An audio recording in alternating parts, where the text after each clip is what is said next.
My name is Josh Nilsson. Today I'm going to give you guys kind of a presentation on brick building roads.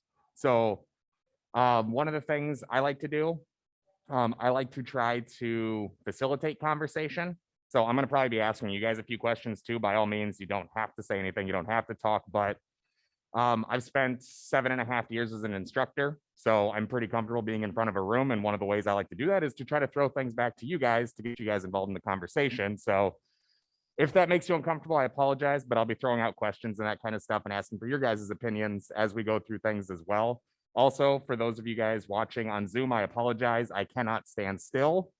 It has been 34 years and I haven't figured out how to stand still, so I like to pace around. So if I wander on and off screen, if you're at home, make a drinking game out of it. Or maybe don't, because I do wander a lot. I don't want anyone getting sick. So, like I said, today we're going to be covering brick building roads. So medieval to modern. The first big thing that I'm going to talk about is basically what you guys do, what I do when I'm building a road. So the first few questions I ask myself when I'm trying to build or put together a new mock or something like that is how does the road, how does the path affect that mock? So where does your road fit? Is it just a path from A to B? So do you care what your road looks like? Is it just a single minifig walking across a field? Is this a road that's used regularly? Is it a medieval build and this is a known path from village A to village B? Is it a high-speed road going from city to city? You know, that's going to dictate to me what this road is supposed to do, how it should look, and how it should fit in. So that leads to kind of the next thing that we're going to talk about, which is, does your road have its own story? Which I just mentioned briefly a minute ago. You know, what type of road is it? What is the purpose of this path?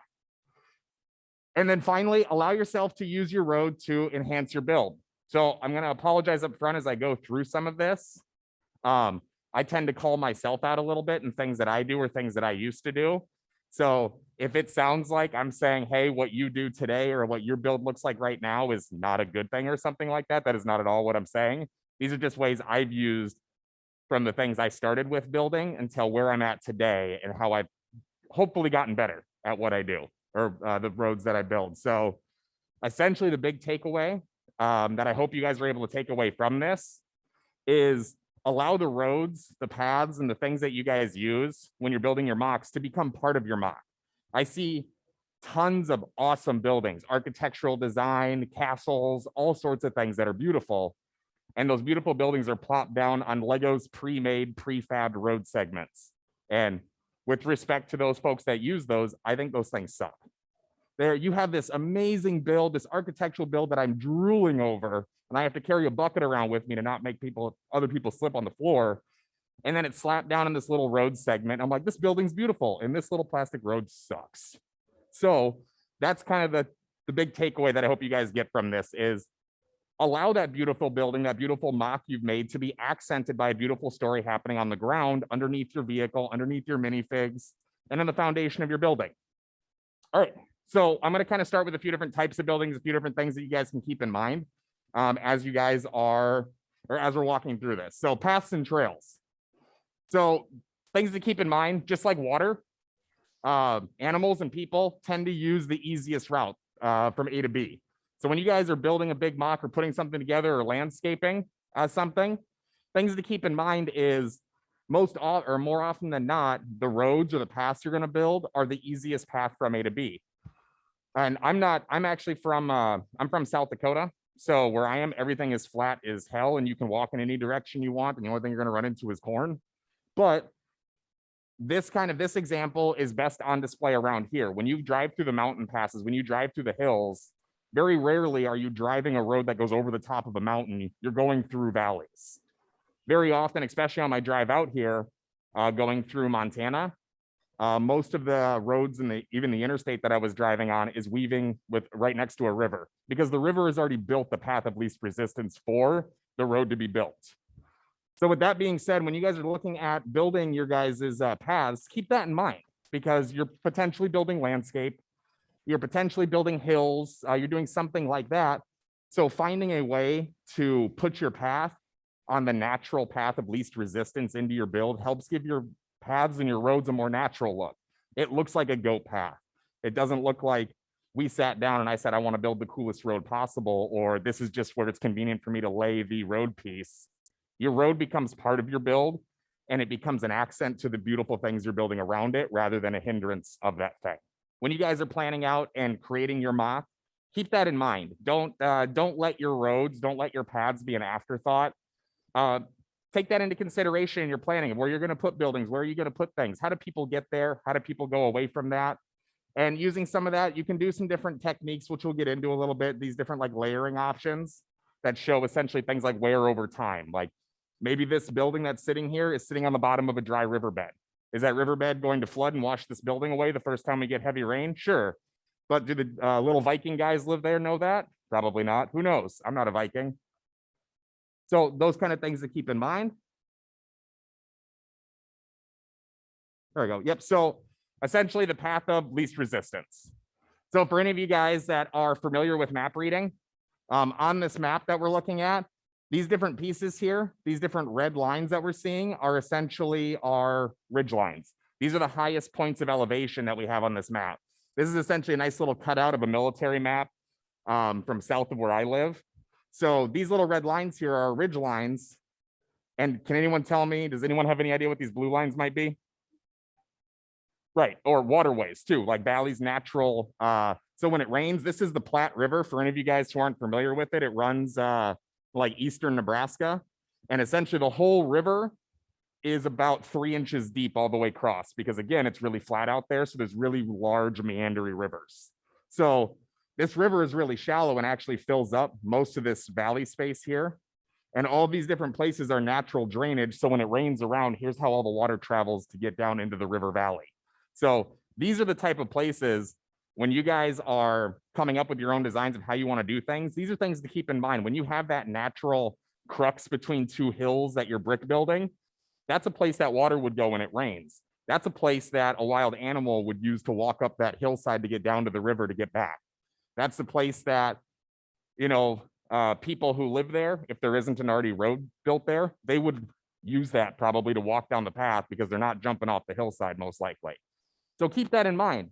You can put things in your build that accentuate that, whether there's a natural path being built. So using brown or reddish brown pieces instead of green to show things like, hey, people walk through here and this is a muddy pit because there's so many footprints and so much movement coming through here. All right, and this is just another example of somebody working this into a large mountain they built. So they have a really big mountain on this next piece, and they have a few pieces here and a few things I wanted to point out. You can see they've kind of built a path on here. Now this path may be here for a handful of different reasons, but the biggest thing I wanted to point out is the vast majority of this mountain is using dark bluish gray, and in the pathing, they've put light bluish gray in there. Now, the intent that what I see from that when I look at this is, that's clearly been worked stone, or that's path that's been used over and over again. It's been polished, whether it's been by animal or footprints over and over and over again. So this is a pretty simple technique where someone essentially just said, you know what, I'm going to use a lighter shade of color, and that lighter shade of color is going to help dictate to me, the viewer, that this is a path that's being used. And in this case, either because it's being used or because it was already there, this becomes the path of least resistance going up that mountainside.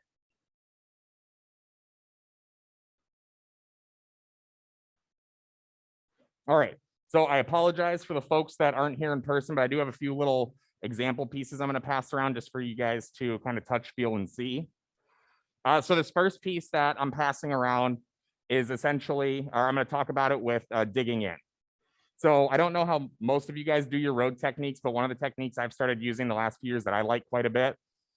I'm sure there's another name for it and there's a technique out there for it, but I've never gone and looked it up. So I like to call it digging in my roads.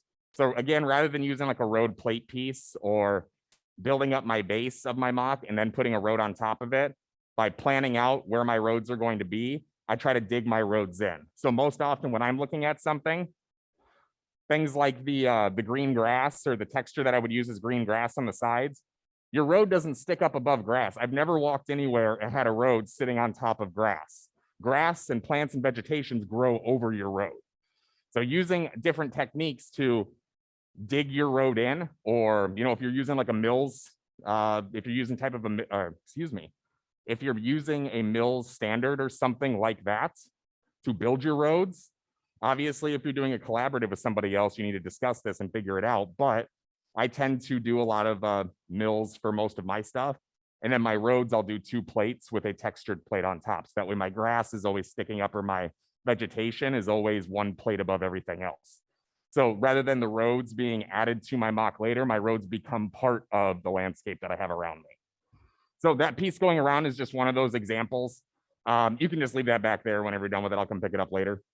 Or if you really like it, you can keep it. No, I'm just kidding. I like it.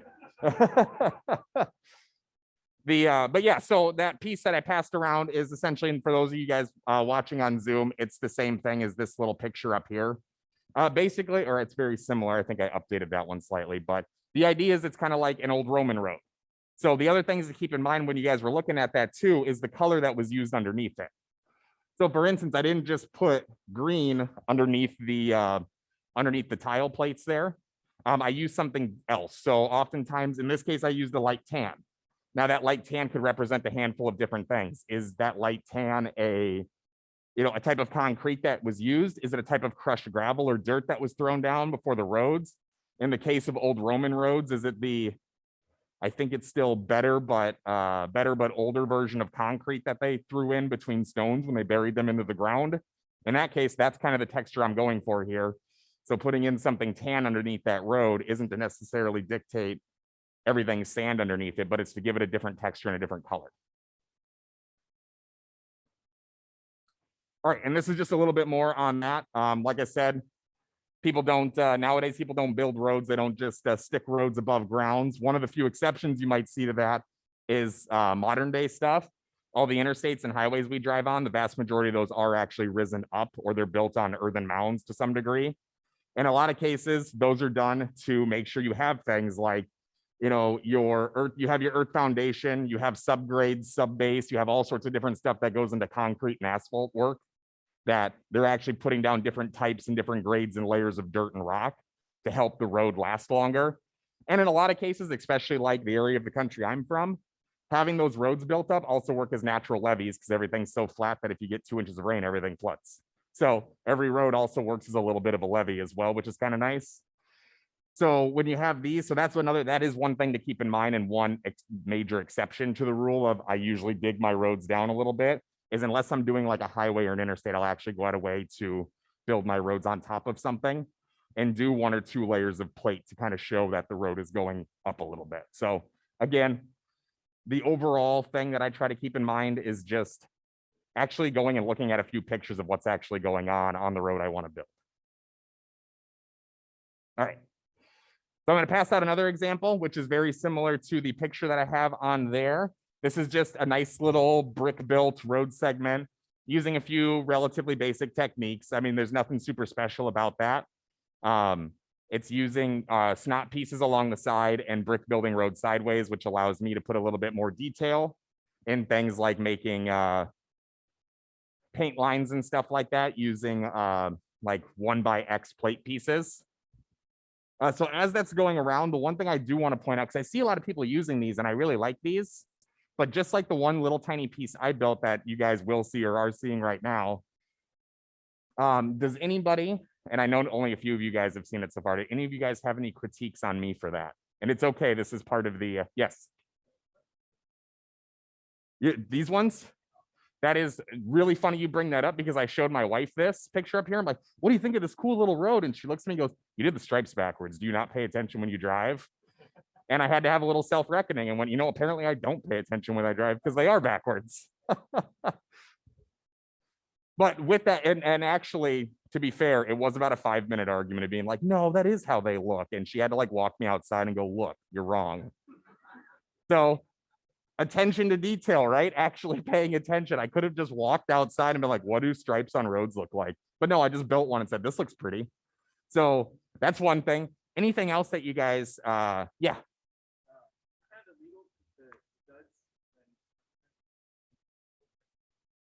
Yeah, right. That is another thing too. And the way it's sitting on there, it's putting a little bit of extra pressure on there that wouldn't normally be there in the first place.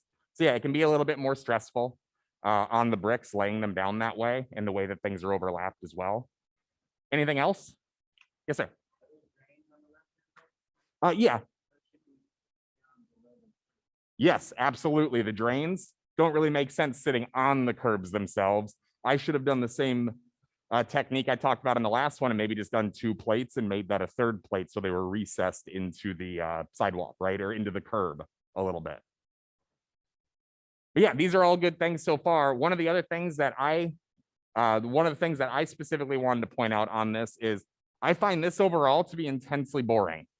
It's very nice. I think it's, it creates, there's a certain subtle beauty to it. It's very straight. It's got very sharp curves. I think it's nicer than using a like Lego road plate.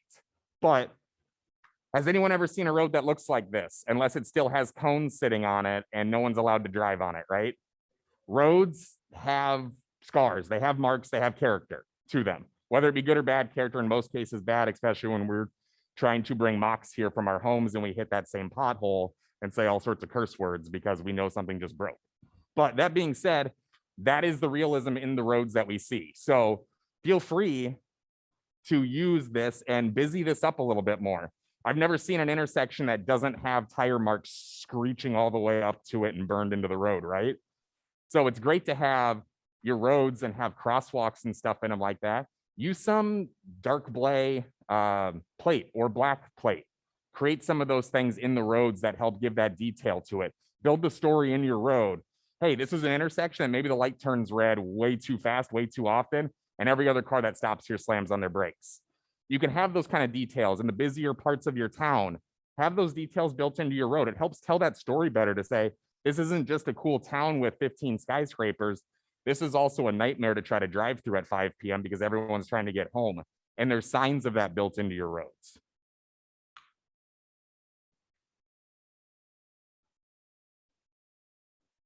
Yep. So this one it's probably going to be a little bit hard for some of you guys in the back to see. But essentially, this is just a bit more detail on some mocks that I've done in the past. This one is a rendition of mine and another convention member's time when we were in Baghdad many years ago. And one of the few details I wanted to point out on here is just the excess of like road work and the issues that we've built into the roads, because that was a big issue when you're trying to drive Humvees through downtown Iraq, is that none of the flipping roads work, and also no one pays attention to the rules anyways. Fortunately, you're generally the biggest vehicle on the road, so that old rule usually applies. But a few things I wanted to point out specifically in here is there was always lots of sand and dirt everywhere. The roads, there wasn't street sweepers going through the roads every day. And based on the type of town or the type of creation you're working on, your roads may be the same. So take that into account. Is there some guy there whose job it is to go sweep the gutters out every day? If not, consider using different pieces. Again, we use that same brick down on its side technique to build the roads out. But within that, we use the different colors, the natural environment, like right here where I'm pointing on my, for those of you guys on the Zoom call, down towards the bottom of the road on the bottom of the picture there, you'll see we use tan plate to essentially push like sand out into the road. So it doesn't break up the road. You can still put a vehicle on it. But to that viewer, from that distance, you get that idea that, hey, there's lots of sand blowing around here. There's sand and dirt collecting in the gutters.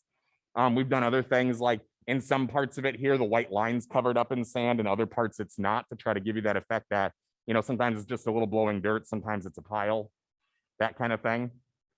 And then up here in the top left, using your angle pieces to do things like potholes or have chunks of the road missing is a good technique. One downside I found to that is oftentimes if you're using this technique where you're laying your brick down on the side, the potholes are hard to make realistic. It's way too easy just to make a straight line down to the bottom of your mock. So there's other options here, like we've taken the little tile pip pieces and filled them in to make it look like potholes being filled in, putting gravel, just putting loose dark and light blay pips or the 1x1 round pieces and filling them in to make it look like gravel being thrown in potholes. But that's the kind of stuff that I hope you guys are able to take away from this presentation. Is this stuff builds character in your roads, and when people come and look at your mocks, sure, they're looking at the cool Humvee, or they're looking at the nice building techniques and the roof techniques and all the little minifig stories that are going on in this. But if I had set all these things down on top of a road that looked perfectly nice and normal and absolutely like pristine. And me being a Iraq vet, if I looked at this, the first thing I would have said is I would have laughed and be like, there's no road over there that's that nice. So it drew my attention away from the story the mock was trying to tell because there was a big inconsistency in the roads. And that's kind of the idea here is take that into consideration. Be okay with taking your nice roads and putting some human aspects to it. Nothing's clean, nothing's perfect. Everything has a little bit of dirt and grit and grime to it. And be okay adding that into your guys' mocks because that builds realism, in my opinion, at least. All right, and we've kind of been talking about this a little bit already, but yeah, getting a little bit more into things like distress and use. Just this key piece here I've talked about a little bit. Your road isn't new. Emphasize that people are using that. Use some of those things that we've been talking about briefly to show that use in your road. And these are just a few other mock pictures here. I personally really like this technique here on the right. I've seen some people use it. I think there's a few mocks down on the floor today that are using the same technique, and I really, really love it. I was going to build an example of this for you guys, but with that technique, you can't click anything in. So the first one of you guys that said cool and turned it, it would just dump out, which I honestly would find fun and would probably laugh a little bit, but I don't want to be that guy to you guys. So this technique I find awesome. Like with any technique, it's hard with frame of reference, where if you're like me as a builder and you're sitting bent over a table 6 inches away from your mock as you're building it, some of these techniques are hard, at least for me, to wrap my brain around. I'm looking at it from 6 inches away going, this looks like crap. I do not like the way this looks. This is awful. But you take a step back, where is your viewer going to see this from? Is this a picture that you're going to put 6 lights on and post on Flickr or post on your Instagram? Or is this going to a convention where I'm going to be 7 feet away from it? Because if you take that step back and look at it, you go, wow, that makes a great effect. But if you're not willing or you don't stop yourself, which I have a problem doing quite often, to stop and go, I don't like this technique and take a step back, it's hard for me to continue working on something thinking it looks good. Because this looks fantastic, but I've done this technique and up close, I've been like, wow, this looks like ass. But so those kind of things, keep those things in mind again, distress and use as you guys are going through your creations. And I think the last big thing that I want to talk about on here is, can anybody tell me what this picture is of? Probably, what's that? Yeah, it's college campus, right? Is there anything besides the stadiums and stuff or the big University of Lincoln, Nebraska that pointed that out to anybody? The sidewalks? Right. So most of you guys, or most of us have been around or at least walked through or seen a college campus at some point, right? One of the big things that we run into in college campuses is oftentimes all these sidewalks all over the dang place. Can anybody tell me why there's so many sidewalks in this picture? Yes, absolutely, right. So this gets into my last piece, or the last big thing that I want to focus on. And this is a thing I don't even do very well myself, but it's something, this is what I'm currently working on when I build my creations going forward, is getting into desire paths. So for any of you guys that are, I can't remember the folks that deal with this a lot, civil engineers, that kind of stuff, I think deal with this concept quite often. And it is that concept of human beings are going to walk wherever the hell we want. You could put 500 sidewalks up, and if that sidewalk isn't convenient for me to get to, I'm walking across the grass. I mean, I'm not usually, because I'm not that kind of guy, but people do, right? So this is something that I'm working on getting better at trying to incorporate in my mocks, because again, that realism, take the things happening in your set and add that human element, add that chaos to it. It can be controlled, it can look beautiful. It's not going to make your mock look bad, but adding these things in there adds that realism in there, so somebody can come and look at this and go, wow, people do live here. Like human beings occupy this place, or at least minifigs do, and they think the same way I do. So with your desire paths, where does your sidewalk exist versus where do people actually walk? This kind of goes back a little bit to what I started talking about right away when we first started, which was, your path of least resistance, right? Some civil engineer might come in and say, well, it's going to look nice if we just build one straight sidewalk, but nobody's going that way. So they're going to cut across it. And eventually those people are going to wear some kind of dirt path through the grass, and it's going to create a different path. Now, whether you do what I did in this little example here and just put in a little brown in there, or whether you use a different color green, because again, how long has this been used? If you have people cutting across the field, it might be that you have your standard green color and you might use that lime green to indicate grass that's new or grass that's currently been stepped on or walked over, just to help identify that, add that little bit of chaos that helps build that environment that you guys are creating in your mocks. So again, yeah, this is one of those things, this is going to keep your mock realistic, but still keep it pretty and still keep it nice. Because again, you're adding in that human chaos into your mock, but you are not overburdening it and making it look messy or dirty necessarily. You're adding that human element that everybody that looks at your person or at your mock, excuse me, we are all people. We all recognize this chaos because we all do it, whether we know it or not.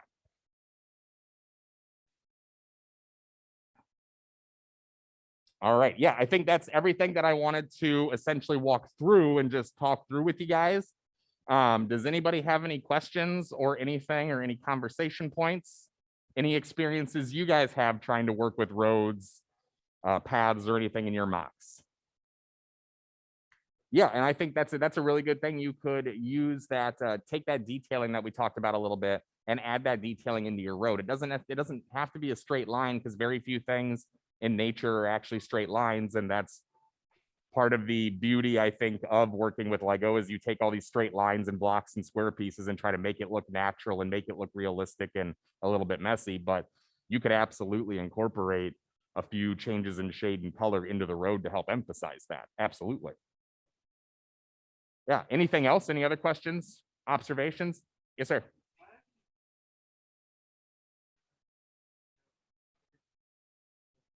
Yeah. Well, then it works, right? Yeah. Yeah, no. But that's just it, because an excuse is part of your story, right? Because I walk up to it and go, why are your dang roads so clean? And you go, I have a street sweeper. And I go, oh yeah, that makes sense. Cool. I'm sorry. Yeah. But yeah, we were talking about that, right? As long as your road has a story to it, why does it exist in the way it does? How does it exist? And examples to that, it builds that realism. It's not just, a prefab Lego plate slapped down with 3 cars driving on it. There's a story to it. Yeah, this is a really clean road. Oh, because there's a street sweeper up the road, and clearly, that guy's working. Was there another question? Yeah.